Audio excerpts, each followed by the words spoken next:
My 5-year-old daughter was standing in the driveway holding her stuffed bear, while aftershock dust still hung in the air. My father looked at her, then looked at me, and said, "You can stay, but not her. There's no space." His wife's grandchildren had 3 rooms between them, including a game room. I didn't cry. I didn't argue. I just said, "Noted." 3 days later, my father opened his front door to a man in a suit holding a certified envelope, and his face lost every ounce of color. My name is Stella Prescott.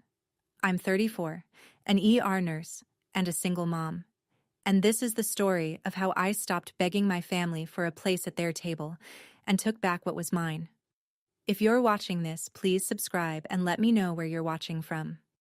Now, let me take you back to a Tuesday in October, the day the ground shook, and everything I thought I knew about my family cracked wide open. There's a particular kind of tired that only ER nurses understand. It isn't just in your bones. It lives behind your eyes, in the space between your thoughts, in the way your hands still smell like nitrile gloves 2 showers later. That Tuesday morning, I came through the front door of our second-floor apartment on Maple Ridge Avenue at 7:15 a.m., 12 hours of chest compressions and IV lines still buzzing in my fingers, and the first thing I saw was Lily. She was sitting at the kitchen table in her unicorn pajamas, bare feet dangling off the chair, a blue crayon in her fist. Biscuit, her stuffed bear, loved bald along one ear, sat propped beside her cereal bowl like a tiny breakfast companion. She didn't look up right away. She was drawing. "Mama, look." She held up the paper. A rectangle with a triangle roof, 2 crooked windows, and a red door we didn't actually have. Above the roofline, she'd drawn 2 hearts, just floating there, like they were keeping the house from blowing away. "That's our house, Mama." I taped it to the fridge next to last week's butterfly. That fridge door was the only gallery that mattered. I made her a sandwich. Peanut butter, crust cut off, sliced into a butterfly shape because I'd done it once when she was 3, and now it was law. My eyes were closing on their own. But I sat with her, and we talked about the butterfly, and I plugged in the little star-shaped nightlight she couldn't sleep without, even during daytime naps. On the shelf by the hallway closet, there was a cardboard box with Mom's things written in my own handwriting from years ago. My mother's belongings, what little I'd kept. I hadn't opened it fully in years. I wish I had sooner. Let me tell you about Thanksgiving. Last November, my father Gerald invited me and Lily to his house for the holiday. "Family's family," he said on the phone, in the voice he uses when he wants to sound warm but doesn't quite get there. I bought a new dress for Lily, sunflower yellow, her favorite. I made a sweet potato casserole from scratch at 2 in the morning between shifts. When we arrived, the dining room table was set for 8. China plates, cloth napkins, the works. My stepmother Diane had outdone herself. Candles, a centerpiece with dried eucalyptus, place cards written in her careful cursive. Lily's name wasn't on any of them. "Oh, sweetie," Diane said, her hand fluttering to her chest the way it does when she's about to say something terrible with a smile. "The kids' table is so much cozier for Lily. It's right in the kitchen, she'll love it." The kids' table was a folding card table with paper plates. Lily sat there alone. My half-sister Megan's 2 children, 7 and 4, were at the main table, flanking my father like little sentries.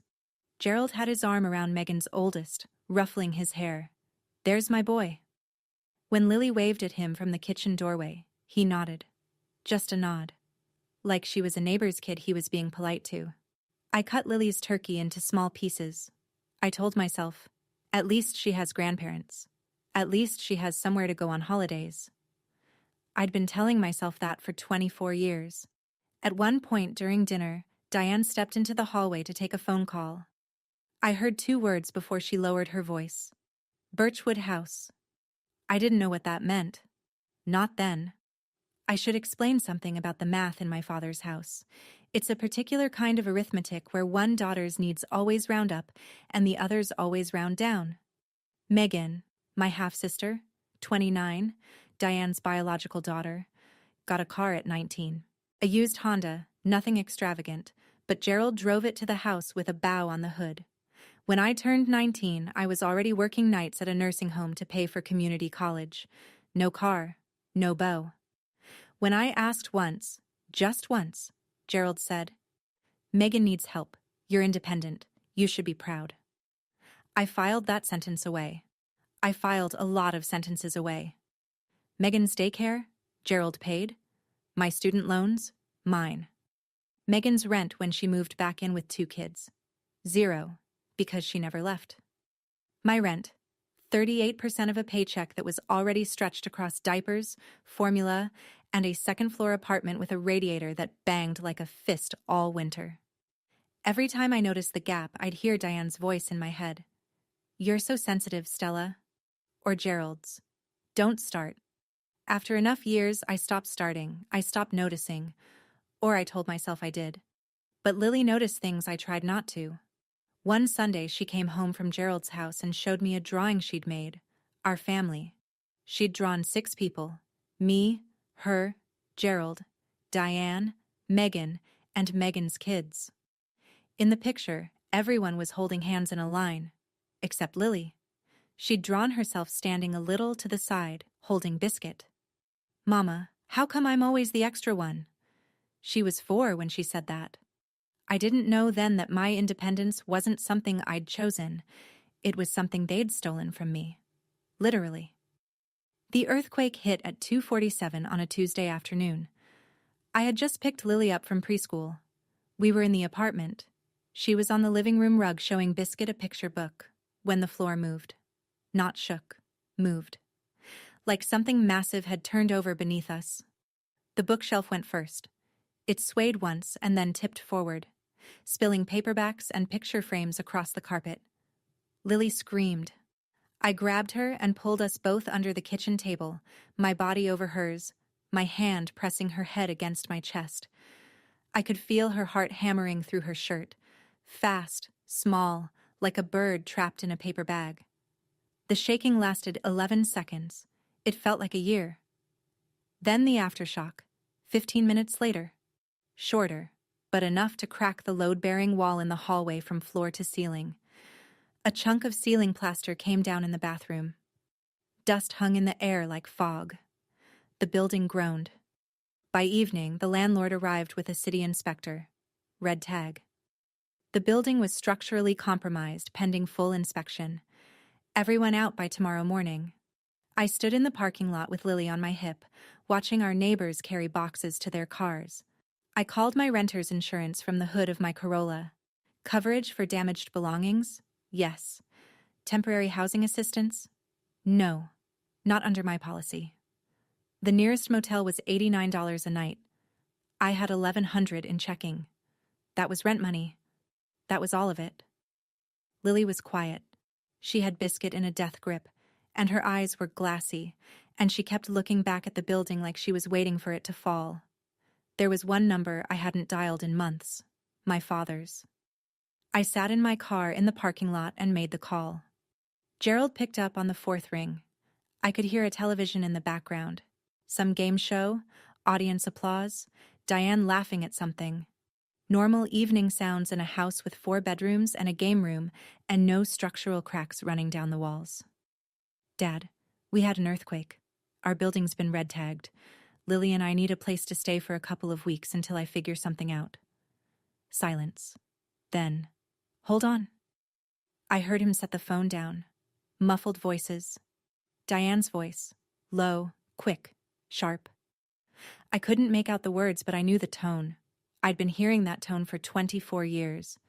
It was the tone that preceded every no I'd ever received in that house, always wrapped in something reasonable. Gerald came back on. He cleared his throat. "You can come, Stella, but Diane says there's no room for the girl. Megan's kids have their rooms, the game room. You know how it is. It's tight. Dad, she's 5. She can sleep on my floor, on a sleeping bag. She just needs a safe place." Another pause. Diane's voice again, clearer this time, close to the phone. "Tell her it's only temporary anyway.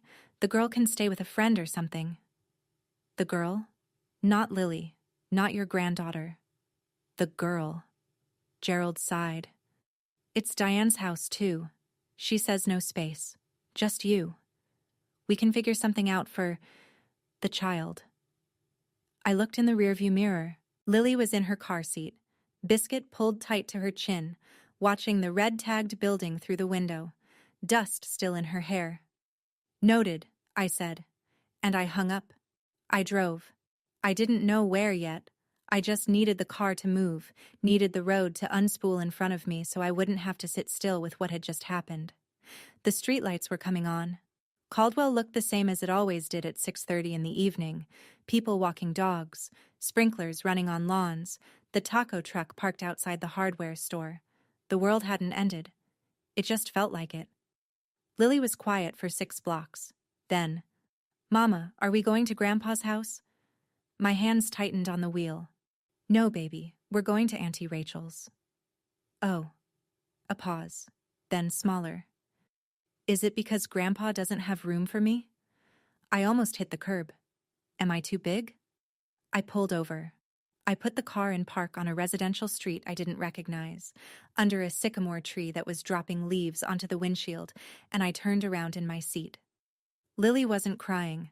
Her eyes were wide and serious, and she was looking down at Biscuit like she was asking him the same question. I reached back and took her hand. It was so small. It was always so small. "Lily, you are not too big. You are not too much. And you will always, always have room with me. Do you understand?" She nodded, hugged Biscuit, looked out the window. She didn't cry, and somehow, that was worse than if she had. I turned back to the road and drove.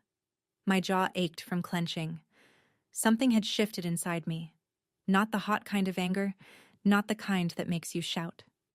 Something colder. Something with patience. I opened my phone's notes app at the next red light and typed October 14th, 6:22 p.m. Gerald refused shelter for Lily. Diane. No space. Direct quote, the girl. That was timestamp number 1. Rachel didn't ask a single question.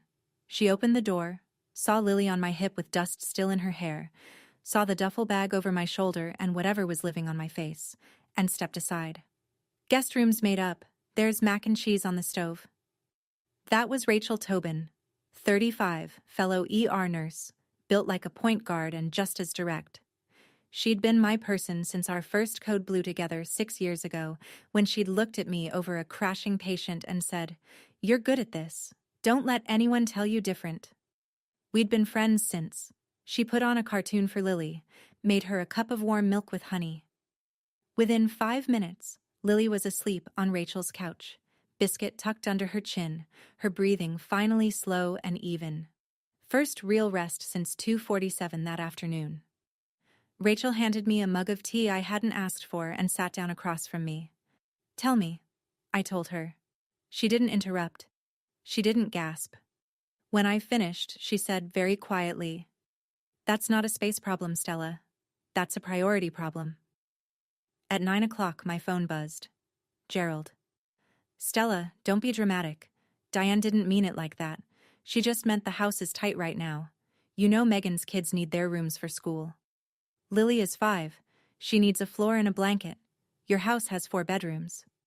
You're twisting things. You always do this. This is why it's hard with you." I stared at the ceiling. Classic. Turn the victim into the problem. I hung up and opened Instagram. Megan had posted 2 hours ago a photo of the game room with 2 new beanbag chairs, sparkle filter, caption, "Best surprise for my babies, #blessed #family. First I screenshotted it." Timestamp number 2. The next morning, my phone rang while I was pouring Lily's cereal. The screen read, "Diane Whitmore." In 7 years of having her number, she had never once called me directly. Every communication went through Gerald, a system she'd designed, I realized much later, so there'd never be a record of her own words. Until now. "Stella, sweetie, hi." Warm, musical. The voice she uses at school functions and church picnics. "I am just so sorry about the earthquake. I've been thinking about you all night." "Thank you, Diane. Listen, I talked to your father and we really do want to help. You are welcome here, of course you are. But I think it would be better for everyone if Lily stayed with your friend for a bit. Just until things settle. Megan's youngest just started sleeping through the night, and you know how it is. Another child in the house. The disruption. Lily isn't disruption. She's 5, and she's quiet. Oh, sweetie, I don't mean it like that. She's just a lot, you know, active. And honestly, she lowered her voice, as if sharing a confidence. If you'd had a husband, this wouldn't even be an issue, would it? The kitchen faucet dripped twice. I watched a bead of water fall. I didn't take the bait. Not the husband comment, not the tone, not the sweetie. I let 5 seconds of silence sit there. I understand your position, Diane, clearly. Oh, good, sweetie, I'm so glad we can. I said I understand it. I didn't say I accept it. Don't call me about this again. I hung up. Then I wrote down every word in my notes app while it was fresh. Timestamp number 3. And there was something Diane had said. A small thing. Maybe nothing. Besides, this house was supposed to be for our family anyway. This house. Supposed to be. Our family. Anyway. I didn't know what it meant. But I underlined it. That night, after Lily was asleep, I lay on Rachel's guest bed and let the memories come. Not the soft focus kind, the accounting kind. My 16th birthday, Megan, then 11, had gotten a full party the year before. Catered, 30 kids, a DJ in the garage. For my 16, Gerald handed me a card with a $20 bill and said, "We forgot to plan something. Sorry, kid." Diane was in Cancun with her sister that week. Nobody forgot. I just wasn't worth remembering. My nursing school graduation, 4 years of night shifts and study sessions in hospital break rooms, and I walked across that stage alone. Gerald said he couldn't make it. Megan had a dance recital. A recital. For an 11-year-old. He chose a pirouette over a diploma. The day Lily was born. Gerald showed up at the hospital 20 minutes after delivery. He stood in the doorway. Didn't hold her. Didn't sit down. "You should have waited until you were married," he said. Then he left. Diane didn't come at all. When Megan had her first baby 3 years later, Diane moved in for 3 weeks. Gerald bought an $800 crib and cried in the delivery room. I kept a list of these moments for years. Not written down, just etched into the soft tissue of my memory. The Christmas I was 13 and found 3 gifts under the tree for me and 11 for Megan. The Easters where Lily's basket was a paper bag. The way Diane introduced me at neighborhood barbecues. "This is Gerald's daughter from before." From before. Like I was a rough draft. But the worst thing they ever did to me wasn't a forgotten birthday or a skipped graduation. It was the thing they took. The thing I didn't even know existed. Not yet. But that was about to change. For years I carried this question like a stone in my pocket. Was I the difficult one? Was I too sensitive? Too needy? Too much? The way they always said? I rearranged myself so many times to fit into that family that I forgot what my original shape looked like. I wonder if you know that feeling. If you've ever shrunk yourself to keep the peace, and then one day looked in the mirror and couldn't find what was missing. Tell me in the comments, because I don't think I was the only one folding herself into smaller and smaller squares. I need to tell you about my grandmother. Her name was Edith Prescott, my mother's mother. After my mom died in a car accident when I was 8, Grandma Edith was the one who kept me breathing. Every other weekend, she'd pick me up in her green Buick and drive me to her little house on Birchwood Street. I remember the lavender bushes along the front walk, the way the kitchen always smelled like cornbread and coffee, the creak of the porch swing where she'd read to me until the fireflies came out. Then Gerald married Diane. I was 10. The visits got shorter, then less frequent. Then Gerald started saying things. "Grandma's getting forgetful, Stella. It's too hard for her." Then, she moved. Somewhere in Arizona, I think. Then, "She doesn't want to confuse you, sweetheart. It's better this way." By 12, I stopped asking. I believed him. I believed that the woman who used to braid my hair and sing me hymns in the kitchen had simply decided I wasn't worth the drive anymore. That grief does that to people. That maybe she looked at me and saw my dead daughter, and it was too much. I carried that for 22 years. The belief that I had been gently, lovingly abandoned by the last person on my mother's side who might have claimed me. But lying in Rachel's guest room that night, staring at the ceiling, one word floated up through the dark. Birchwood. Diane had said the Birchwood house on the phone at Thanksgiving. My grandmother had lived on Birchwood Street. I sat up. My pulse was doing something it only does in the ER. That focused clinical acceleration that means something important is happening. I walked to the closet. The box marked Mom's Things was on top of the stack. I opened it. It was 2 a.m. Rachel's house was silent except for the hum of the refrigerator and the small ticking of a wall clock somewhere down the hall. I sat cross-legged on the guest room floor and lifted the flaps of the box I'd carried through 4 apartments and never fully unpacked. My mother's reading glasses, tortoiseshell, one arm bent, a scarf that still smelled faintly like her, or maybe I just needed it to. 3 birthday cards she'd written me before she died, tucked in a rubber band.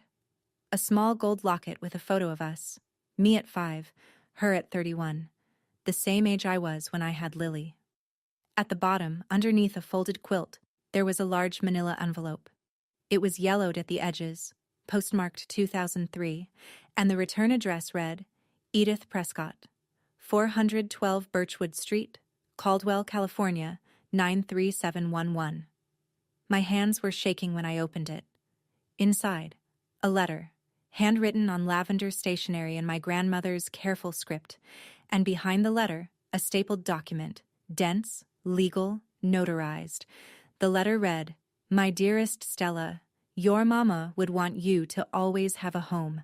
I've set up a trust for you. The Prescott Family Trust. The house on Birchwood and $210,000 in savings. When you turn 25, it's all yours. I love you, baby girl. Don't let anyone tell you you're not wanted. Grandma Edith, the document was a copy of the trust deed, dated 2004. The Prescott Family Trust. Sole beneficiary, Stella Marie Prescott. Trustee, Gerald A. Whitmore. I turned 25 in 2016. That was 9 years ago. Nobody told me. Not once. Not ever. A trust. A house. $210,000. And my father, the man who said there was no room for Lily, was the one holding the keys. I didn't sleep. I sat on that guest room floor with the trust deed spread across my lap and opened my phone. First search, 412 Birchwood Street, Caldwell, California. The county assessor's office had the records online. Property, single-family residence, 1,420 square feet, built 1967. Current ownership status, sold, April 2019. Transferee, Gerald A. Whitmore and Diane K. Whitmore. Transfer type, quitclaim deed. Sale price recorded, $0. $0. A free transfer from the Prescott Family Trust to my father and his wife, on a house that was supposed to be mine. Second search, Edith Prescott, Caldwell, California. Results, Sunridge Senior Community, Tucson, Arizona. Resident profile, Activities Committee member, age, 82. I stared at the screen until the letters blurred. She was alive. She was in Tucson. She was on an activities committee. She hadn't disappeared. She hadn't forgotten me. She hadn't chosen to stop caring. She'd been cut off. The same way you cut a phone line, deliberately at the source, so the person on the other end thinks nobody's calling. I went back to the property records. The trail was simple once you knew where to look. In 2019, Gerald transferred 412 Birchwood from the trust to himself and Diane, using a quitclaim deed that apparently bore my signature. That same spring, they sold their old house across town. Used the Birchwood equity and the trust funds as a down payment on their current home. The 4-bedroom with the game room and the beanbag chairs, and absolutely no space for a 5-year-old girl with a stuffed bear. My father had stolen my inheritance, sold my grandmother's house, and used the money to build a home where my daughter wasn't welcome. I closed the laptop. My hands were steady now. steady as they've ever been, and I was done being sensitive. I waited until 7 in the morning, Arizona time, to call. I didn't want to scare an 82-year-old woman. I also didn't trust my voice yet, so I paced Rachel's backyard in the gray morning light, rehearsing what to say, until I realized there was no way to rehearse something like this. Sunridge Senior Community's front desk patched me through. 3 rings. Then a voice, thin but clear, with the same slight rasp I remembered from childhood bedtime stories. Hello? Grandma, it's Stella. Silence. 1 second, 2, 3. I heard a sharp intake of breath. Stella, is that baby girl? And I broke.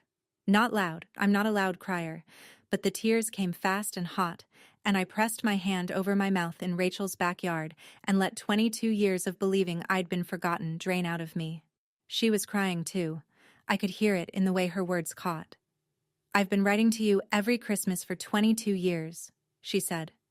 Every single one came back. Your father told me you didn't want contact. He said you'd moved on. He said it would only confuse Lily to have... He told me the same thing about you. Another silence. This one heavier.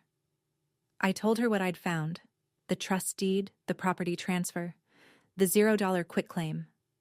I heard her breathing change, sharpen. I never authorized any sale or withdrawal, Stella. Never. That trust was for you. Only you. Grandma, I think he forged my signature. A long pause. When she spoke again, her voice wasn't thin anymore. It was steel. Then we're going to get it back. Every cent. Every brick. She told me she still had copies of everything, including 22 return-to-sender envelopes. Every Christmas letter she'd mailed me, sent back in Gerald's handwriting. Call a lawyer, baby girl. Today. I'll tell you exactly which documents to ask for. Rachel knew a guy. Actually, Rachel knew a guy who knew a guy. Her cousin's divorce attorney, who referred us to Nathan Okafor, a trust and estate litigation lawyer with an office on Caldwell Boulevard and 15 years of experience peeling apart exactly this kind of mess. I called him that afternoon. He had an opening the next morning. His office smelled like printer toner and black coffee. He was tall, mid-40s, with reading glasses he kept pushing up his nose, and a calm that reminded me of the best surgeons I'd worked with, the ones who never raise their voice because they don't need to. I laid everything on his desk. The trust deed, my grandmother's letter, the property records printout, the quitclaim transfer. He read each document once, then again, then removed his glasses and looked at me. Ms. Prescott, as trustee, your father had a fiduciary duty to manage this trust solely in your interest. Selling the property and distributing the funds without your knowledge or consent is a breach of that duty. And if your signature on these documents is forged? He tapped the quitclaim deed. That's felony forgery under California Penal Code 470. He outlined the steps. First, a beneficiary request letter. Certified mail. Return receipt. To Pacific Western Trust Company demanding all distribution records, withdrawal authorizations, and associated signatures. The bank had 30 days to respond. Second, once we had the documents, a forensic document examiner would compare the signatures. He already had someone. Dr. Laura Sims, court qualified, frequently used by the DA's office. If the signatures don't match, Nathan said, we file a petition in probate court and refer the forgery to the district attorney. This isn't just a civil matter, Ms. Prescott. This is potentially criminal. Then he said the thing that stopped me cold. One more thing. If those trust funds were used as a down payment on your father's current home, that house is traceable proceeds, meaning the house they told your daughter there was no room in may not even legally be theirs. You know what I kept thinking, sitting in that leather chair with the trust deed in my lap? That every time Gerald said, "You're independent, you should be proud," he wasn't complimenting me. He was covering his tracks. Every time Diane said, "You're so sensitive," she was making sure I'd never look too closely. They turned my own self-doubt into a lock on a door I didn't know existed. Have you ever realized that the thing people criticized you for was actually protecting them? Not you? I think about that a lot now. Nathan mailed the beneficiary request that same afternoon. Certified. Return receipt requested. Tracking number logged. The letter went to Pacific Western Trust Company's Legal Compliance Department, demanding every document associated with the Prescott Family Trust, distribution authorizations, withdrawal receipts, notarized signatures, correspondence. 30 days to respond? 30 days.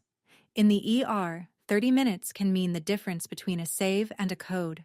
30 days felt like a geological age, but Nathan was clear. Don't tip them off. Don't confront your father. Don't mention the trust, Birchwood, or your grandmother. If he suspects you're building a case, he'll destroy what he can.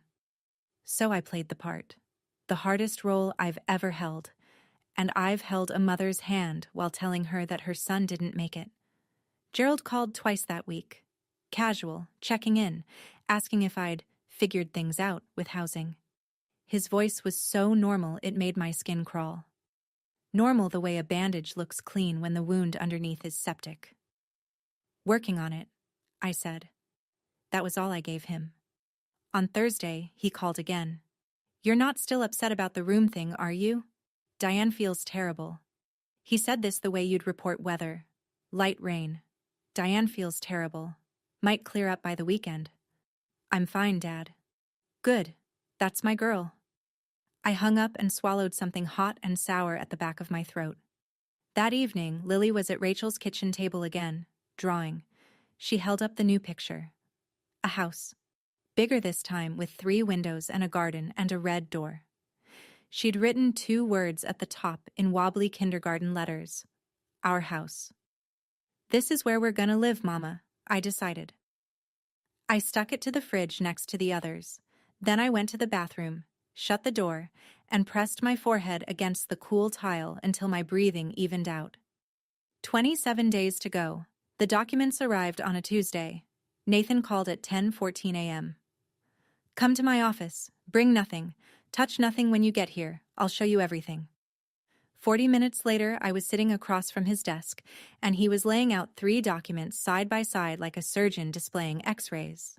The first, Trust Distribution Authorization, dated March 14, 2019. A request to Pacific Western Trust Company to release $210,000 from the Prescott Family Trust to Gerald A. Whitmore. At the bottom, a signature, Stella M. Prescott. The second, Quitclaim Deed, dated April 2, 2019. Transfer of property at 412 Birchwood Street from the Prescott Family Trust to Gerald A. Whitmore and Diane K. Whitmore. Another signature, Stella M. Prescott. I leaned in close. The handwriting was careful. Someone had practiced, but the S was wrong. I've signed my name 10,000 times on patient charts, on medication orders, on insurance forms. My S starts with a sharp downstroke. This one curved. And my P in Prescott has a closed loop at the top. A habit from my mother's handwriting that I copied as a child. This P was open. It wasn't my signature. It wasn't close. Nathan slid a 3rd page across the desk. Dr. Laura Sims, Forensic Document Examiner, her preliminary analysis. I read the key line. Based on comparison with known exemplars, the questioned signatures exhibit significant divergence in letter formation, pen pressure, and baseline alignment. Preliminary conclusion: high probability the questioned signatures were not produced by the stated signatory. Final report in 10 days, Nathan said. But, Ms. Prescott, it's confirmed. He pointed to the notary stamp on the quitclaim deed. The name printed beneath it, Janet L. Fry. He'd already looked her up. Janet Fry was a friend of Diane's. They'd worked together at the school district for years. A notarized document signed by someone who wasn't there, stamped by the stepmother's friend. This wasn't carelessness. This was planned. 2 days after the documents arrived, Gerald invited me to dinner. Just me. No drama, no big deal. Diane's making pot roast. We just want to see you. Nathan said, Go. Observe. Say nothing of substance. California is a 2-party consent state, so no recording, but write down everything the moment you leave. I went. The house smelled like rosemary and onions.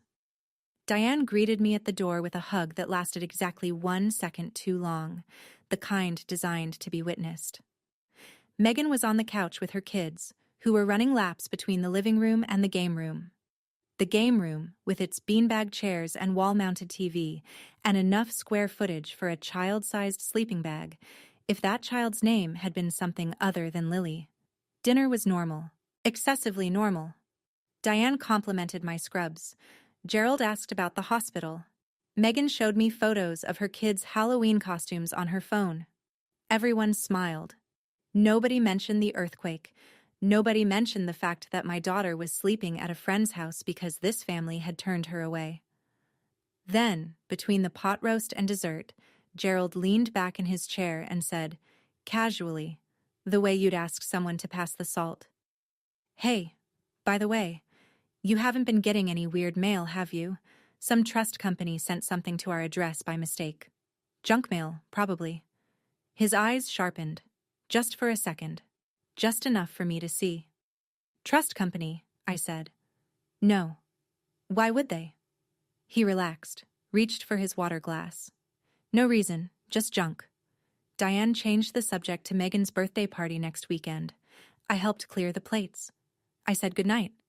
I walked to my car. Then I opened my notes app. October 29th. 7:48 p.m. Gerald asked about trust company mail. Nervous. Diane redirected conversation immediately. He knew something was moving. He just didn't know how much. The smear campaign started on a Wednesday. I woke up to 11 text messages from relatives I hadn't spoken to in months. Aunt Carol, Gerald's sister. "Stella, I'm hearing some troubling things. Your father is heartbroken." Uncle Roy. "Family shouldn't sue family. Whatever this is, you need to drop it."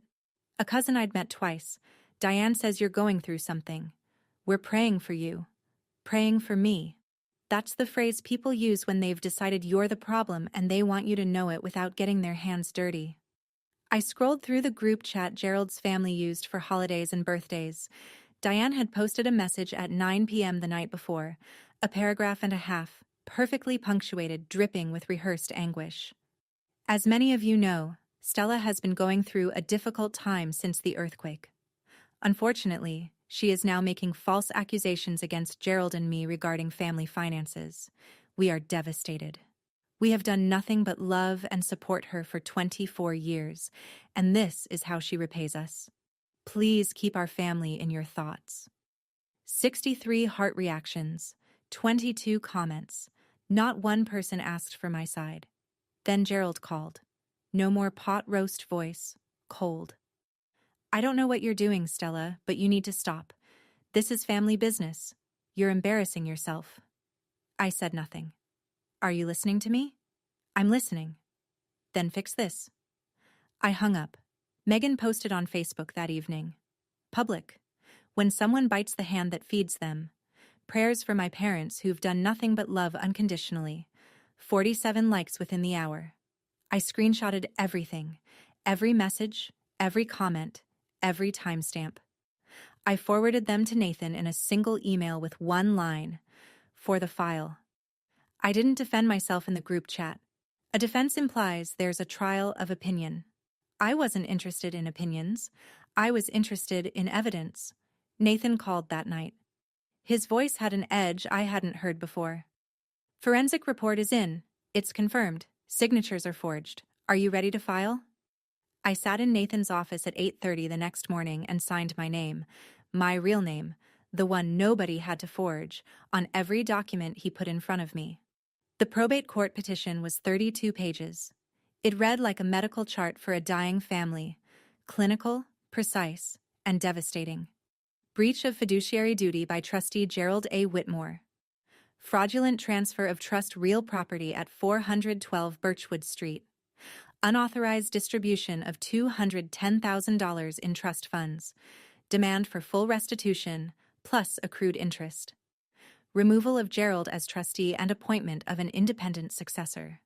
Attached. The trust deed, the forged distribution authorization, the forged quitclaim deed, Dr. Sims's forensic report, and 22 pages of property records. Separately, Nathan filed a criminal referral with the Caldwell County District Attorney's Office. Forgery under California Penal Code Section 470, notary fraud, and a flag for elder financial exploitation. Because Edith Prescott had been systematically cut off from her granddaughter while her trust assets were looted. And from Tucson, overnight, FedEx delivered the final piece. Grandma Edith's sworn declaration, notarized at Sunridge Senior Community, 6 pages of her clear, firm handwriting converted to typed text and signed with a hand that didn't shake. She stated she had established the trust, never authorized any distribution, never signed any transfer documents, and had been told by Gerald that Stella did not wish to have contact, a claim she now knew to be false, evidenced by 22 Christmas letters returned in Gerald's handwriting. Nathan filed everything with the court that afternoon. Then he prepared the certified demand letter, 14-day response deadline, addressed to Gerald and Diane Whitmore at their current residence. "Once this is served," Nathan said, "there's no taking it back." I looked at the stack of documents on his desk. 9 years of theft, 22 years of lies. One 5-year-old girl told there was no room for her. I wasn't the one who started this. I'm just the one finishing it. The certified demand letter was delivered on a Monday at 11:47 a.m. I know the exact time because USPS tracking updated on my phone while I was starting an IV on a 60-year-old man with chest pains. I glanced at the notification. Delivered. Signed by G. Whitmore. And went back to my patient. The ER doesn't pause for family implosions. Gerald called at 6:32 that evening. I was buckling Lily into her car seat outside Rachel's apartment. I answered on speaker by accident, then quickly took it off. His voice was different. Not the patriarch voice, not the pot roast voice. Something I'd never heard from him before, the voice of a man reading a document he can't make disappear. "Stella, what is this? What have you done? You have 14 days to respond through your attorney. I have nothing else to say to you." "This is insane. I'm your father. You can't—" Diane is hysterical. She's— In the background, Diane. Not the musical church picnic voice now. High, shredded, and beneath that, Megan crying. "That trust was family money, Stella. I managed it for everyone's benefit." I caught that. I managed it. Not I didn't do it. Not there's been a mistake. He managed it. Past tense. Admission wrapped in justification. "You managed it into your down payment. 14 days, Dad." I hung up. He called back. 4 times in 20 minutes. I let each one ring through to voicemail. I didn't listen to any of them. I saved them. Rachel was waiting at the door. She looked at my face and handed me a mug of chamomile without a word. "How do you feel?" I sat on her couch. Lily was inside, drawing at the table again. Another house. More windows this time. More hearts on the roof. Like I should have done this years ago. Diane did not go quietly. I didn't expect her to. Quiet isn't in the playbook of someone who's spent 24 years controlling a family's narrative with sweet smiles and strategic phone calls. The escalation came in 3 waves. Wave 1, the extended family. Diane called my mother's sister, Aunt June, who lived in Oregon and hadn't spoken to Gerald in years. Told her I was fabricating allegations about a trust that never existed, and that I was emotionally unstable since the earthquake. Aunt June, to her credit, called me and asked for my side. I told her to call Grandma Edith. Wave 2, social media. Diane posted a 12-paragraph essay on Facebook. Public. I won't quote the whole thing, but the opening line was, "For 24 years I have tried to love a child who was not my own, and today my heart is shattered." 214 reactions. Comments full of prayer hands and crying emojis. A woman I'd never met called me ungrateful in the thread. Wave 3, Gerald's email. It arrived at 11 p.m., sent from his personal account to mine. "If you don't drop this, I will make sure everyone knows what kind of mother you are, leaving your child with strangers after an earthquake instead of coming to family. Think about what you're teaching Lily. Leaving my child with strangers." He meant Rachel. The woman who opened her door without conditions while he put conditions on a 5-year-old. And he was threatening to use my motherhood against me, the same man who didn't hold Lily when she was born. I forwarded the email to Nathan with one line. Add this to the file. Nathan's response came in 4 minutes. Retaliation. Potential witness intimidation. I'm supplementing the petition. This helps us, not them. I turned off my phone. Lily was asleep, biscuit under her chin. I watched her breathe for a long time. Teaching Lily? I was teaching her that nobody gets to steal your future and call it love. Grandma Edith landed at Caldwell Regional Airport on a Friday afternoon, 3 weeks before the court hearing. Southwest Airlines, 1 carry-on, orthopedic shoes, and a spine made of rebar. I spotted her at baggage claim before she saw me. She was smaller than I remembered, her shoulders narrower, her hair white where it used to be silver, but she stood the way she always had. Straight-backed, chin up, like a woman who'd buried a daughter and survived it and wasn't about to be bent by anything less. When she saw me, she stopped walking. Her hand came up to her mouth. And then she opened her arms, and I walked into them. And for a few seconds I was 8 years old again, standing in a lavender-scented kitchen on Birchwood Street, and nobody had lied to me yet. We drove to Rachel's house. Lily was in the living room, wearing a tutu over her jeans, arranging biscuit on a pillow throne.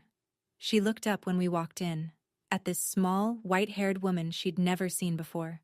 Grandma Edith knelt down, slowly, one knee at a time. "Hello, sweet girl. I'm your great-grandma Edith. I've been waiting a very long time to meet you." Lily studied her face with that 5-year-old seriousness that holds nothing back. "Do you like butterflies?" she asked. "Mama cuts my sandwiches into butterflies." "I love butterflies." Lily took her hand and led her to the kitchen table to see the drawings. Grandma Edith looked at each one as if they were hanging in a gallery. When she got to the one labeled Our House, she looked at me over Lily's head. Her eyes were wet. She nodded once. That night, after Lily was asleep, Grandma Edith placed a small cardboard box on Rachel's kitchen table. Inside, 22 envelopes. Each one addressed to me, each one stamped return to sender in handwriting I recognized immediately. Gerald's handwriting, 22 Christmases, every single one sent back. "I kept writing," she said quietly, "because I knew one day, one letter would find you. 22 letters. 22 Christmases." She never stopped. And I spent every single one of those years believing she'd forgotten me, because that's what Gerald told me, and I had no reason not to believe my own father. But here's what I can't stop thinking. How many people out there tried to love us, and someone made sure the message never arrived? Do you think there's someone who tried to reach you, and somebody stood in the way? Because I almost missed mine, by 22 years. Gerald's 14-day deadline expired on a Wednesday at 5 p.m. On day 10, his attorney, a man named Dennis Pratchett, who appeared to handle mostly traffic citations and small claims disputes, had sent a 2-page letter to Nathan requesting a 30-day extension and stating, in language that even I could tell was weak, that trust distributions were authorized by implied family consent and conducted in the best interest of all parties. No documentation attached, no signed authorization from me, no explanation of why implied family consent overrides a beneficiary's legal rights. Just words, and not enough of them. Nathan's assessment was 3 sentences. The response lacks any substantive defense. There's no evidence of authorization. They're stalling because they don't have a case. Day 14 came and went, with no settlement offer, no real counter-argument, no acknowledgement of the forged signatures, nothing. Nathan filed a motion for an expedited hearing, citing the forensic evidence, the sworn declaration, and the pattern of retaliation. The probate court granted it. Hearing date: 3 weeks out, a Tuesday in November. On day 15, Gerald called me one last time. His voice had changed again. Gone was the threat from the email. Gone was the patriarch bark. What was left sounded hollowed out. "Stella, please, can we just talk? I'm your father. We can work this out. Don't humiliate me in court." I let the word land. Humiliate. As if humiliation was something being done to him, and not something he'd done to a 5-year-old standing in a driveway with a stuffed bear. You had 14 days to work this out, Dad. You chose not to. I'll see you at the hearing. I hung up. Nathan called 20 minutes later. One more thing. Megan's birthday party is this Saturday, and the process server confirmed.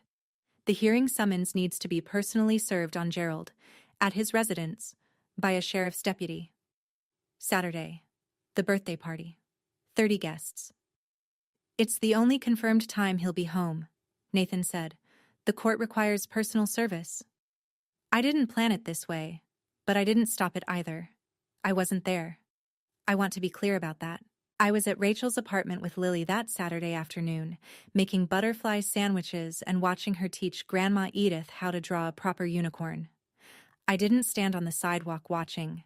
I didn't drive past. I didn't need to. Rachel's cousin knew someone who was at the party, and in a town like Caldwell, a sheriff's deputy pulling up to a birthday barbecue doesn't stay a secret for long. Here is what I was told. It was 2:15 p.m. The backyard was decorated with pink and gold balloons. 30 guests. Megan had just blown out her candles. Diane was carrying a sheet cake through the living room when the doorbell rang. Gerald answered it, still holding a paper plate, expecting a late arrival. A Caldwell County Sheriff's deputy stood on the porch. Tan uniform, clipboard. Gerald Whitmore? Yes. You've been served. He handed Gerald a large envelope. Gerald took it automatically, the way you take something from a stranger before your brain catches up. The deputy tipped his hat, turned, and walked back to his cruiser. Gerald stood in the doorway.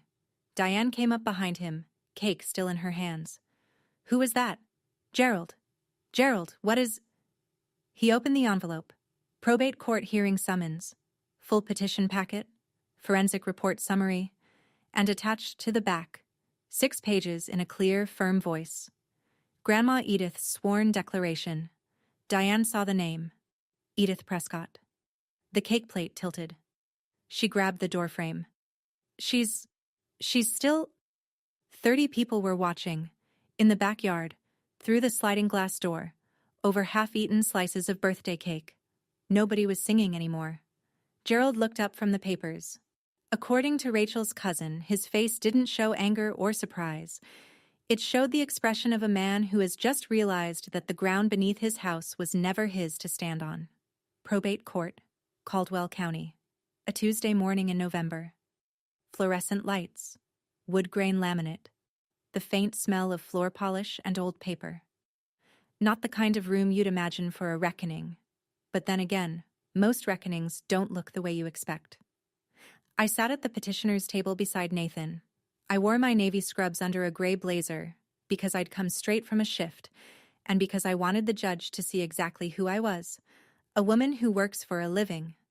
Behind me, Grandma Edith sat in the first row, straight-backed, hands folded, 82 years old and radiating the kind of quiet authority that doesn't need volume. Across the aisle, Gerald in a rumpled suit, Dennis Pratchett flipping nervously through a folder that was visibly thinner than ours, and Diane in the row behind them. No smile today, no sweetie, no pastel cardigan. She looked gray. Nathan presented the case in under 20 minutes. Trust deed, 2004. Sole beneficiary, Stella Marie Prescott. Trustee, Gerald Whitmore. Trust distribution authorization, March 2019. Forged. Quitclaim deed, April 2019. Forged. Dr. Sims's forensic report. Signatures do not match known exemplars. Notary Janet Fry, Diane's colleague, notarized without the signatory present. Criminal referral filed. Then Grandma Edith took the stand. She didn't tremble. She didn't ramble. She spoke the way she'd always spoken to me, clearly, gently, and with absolutely no room for misunderstanding. I established the Prescott Family Trust in 2004 for one person, my granddaughter Stella. I never authorized any withdrawal. I never signed any transfer. I was told my granddaughter didn't want me in her life. I have 22 letters, returned in my son-in-law's handwriting, that prove otherwise. Dennis Pratchett attempted to argue implied family authorization. The judge cut him off mid-sentence. Fiduciary duty is not subject to implied consent, counselor. The trustee's obligations are explicit and documented. The judge looked at Gerald the way I've seen doctors look at patients who waited too long. Not angry. Just certain of the diagnosis. The judge issued the ruling from the bench that same afternoon. Expedited, he said, because the evidence left no ambiguity. I sat still and listened to a man in a black robe dismantle the architecture of a lie that had taken my father 22 years to build. First, Gerald A. Whitmore was immediately removed as trustee of the Prescott Family Trust. The court appointed an independent fiduciary, a licensed professional trustee with no connection to either party. Second, restitution. Gerald and Diane Whitmore were ordered to repay $210,000 in misappropriated trust principal, plus $38,000 in accrued interest, for a total of $248,000. Payment due within 90 days. Failure to comply would result in a court-ordered lien on their real property, meaning their house. Third, the 2019 quitclaim deed transferring 412 Birchwood Street was declared void. Since the property had already been sold and the proceeds used as a down payment on the Whitmore's current residence, equity tracing applied. In plain terms, if they couldn't produce $248,000 in 90 days, they'd have to sell the house or face forced sale through the lien. Fourth, the criminal referral to the district attorney was sustained. Gerald faced felony forgery charges under California Penal Code 470. Janet Fry, the notary, had already been summoned separately. Her notary commission revoked, a misdemeanor charge pending. Gerald didn't move when the judge finished. He sat in his chair with his hands flat on the table like a man trying to keep the room from spinning. Diane made a sound behind him. Not a word, just a sound, like air leaving a tire. Outside the courtroom, Grandma Edith took my hand. Her grip was small and firm and warm. Your mama would be proud, baby girl. $248,000. Not revenge, restitution. There's a difference. Revenge is about making someone hurt. Restitution is about getting back what's yours. 1 week after the ruling, Gerald called. I almost didn't answer. But something in me, the last remaining thread of the girl who used to ride in Grandma Edith's green Buick, picked up. He didn't sound like my father. He sounded like a man who'd been sitting in the same chair for 7 days, going over the math and watching it come out wrong every time. Stella, we have to sell the house. I said nothing. She's not coping. She won't eat. Megan's looking for apartments, but she's never paid rent in her life, and she doesn't... His voice cracked. She doesn't know how. I waited. Can you talk to the judge? Reduce the amount? For the kids' sake? Megan's kids? They're just children. They didn't... You told me there was no space for my child. I said it evenly, the way I deliver news in the ER. Clear, calm, no editorializing. In a house you bought with money meant for her. You forged my name. You lied to my grandmother for 22 years. You cut me off from the only person on my mother's side who wanted me, and now you're asking me to fix this for you. Silence. Long, heavy with the sound of someone who has run out of narrative. I won't make your life harder than the court already has, Dad. But I won't make it easier either. The trust will be repaid. That's not negotiable.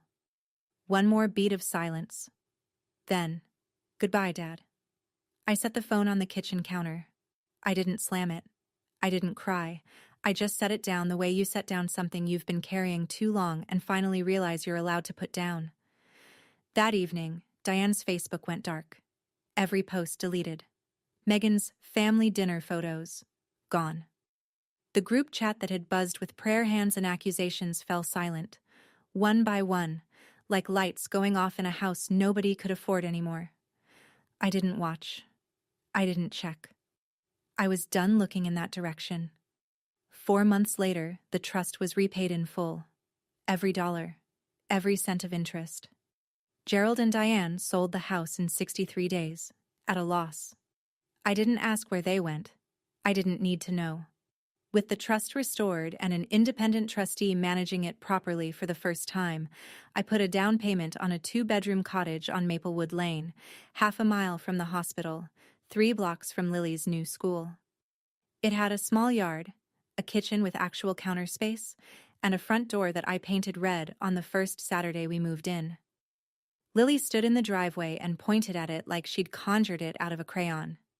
"Mama, it's the door, from my drawing." "You designed it, baby. I just made it real." Grandma Edith moved back to California that winter.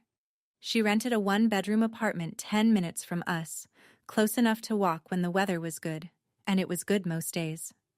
Every Saturday morning, she and Lily baked cornbread in my kitchen. The house smelled like butter and warmth, and Lily learned to crack eggs without getting shell in the batter, and Grandma Edith hummed the same hymns she used to sing to me on Birchwood Street.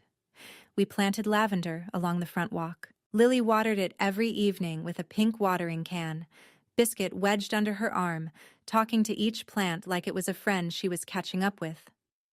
I started seeing a therapist. Not because I was broken, but because 22 years of carrying someone else's lies had left grooves in the way I thought about myself, and I wanted to smooth them out. I wanted to be the kind of steady that was real, not performed. In Lily's room, taped to the wall above her bed, was the original drawing. Our house, red door, 2 hearts on the roof. Next to it, a new one. Our real house, same red door. But now there were 3 people in front of it, me, Lily, and a small white-haired figure labeled in careful kindergarten letters, Great Grandma. The star nightlight still glowed by her pillow. Biscuit still sat on the bed. Some things you don't outgrow. You just finally give them the right home. I'm sitting on my front porch as I tell you this. It's a Sunday morning. The coffee's hot, the lavender's blooming, and through the kitchen window I can hear Lily giggling at something Grandma Edith said over cornbread batter. The kind of sound that fills a house the way sunlight fills a room, without trying, without asking permission, just because it belongs there. My father's criminal case is still making its way through the system. I don't follow it closely. Nathan sends updates when there's something I need to know. The forgery charge stands. Janet Fry's notary commission is permanently revoked. These are consequences, not punishments I designed. They're the natural weight of choices Gerald and Diane made long before I ever opened that box. Some of the relatives who sent me those prayer hands texts have reached out since. A few apologized. Most haven't. I'm okay with that. I didn't do this for their approval. I did it because my daughter asked me if she was too big, and the answer to that question couldn't stay inside a notes app forever. Gerald hasn't called again. Neither has Diane. Neither has Megan. The silence where their voices used to be doesn't feel empty. It feels like a room that's been cleared of furniture that was never mine, and now there's space to breathe. Lily asked me last week why our front door is red. I told her because she drew it that way, a long time ago, in a house that wasn't ours yet. She nodded like this made perfect sense. I knew it would come true, she said. 5-year-olds understand faith better than most adults. I didn't do this for revenge. I did it because my daughter deserved to know that when someone tells you there's no space for you, the answer isn't to make yourself smaller. It's to find out who's been taking up your space all along. And if you're out there, if your family ever made you feel like you were too much, you weren't. You were just in a house that was too small for the truth. I used to be afraid of silence in our apartment.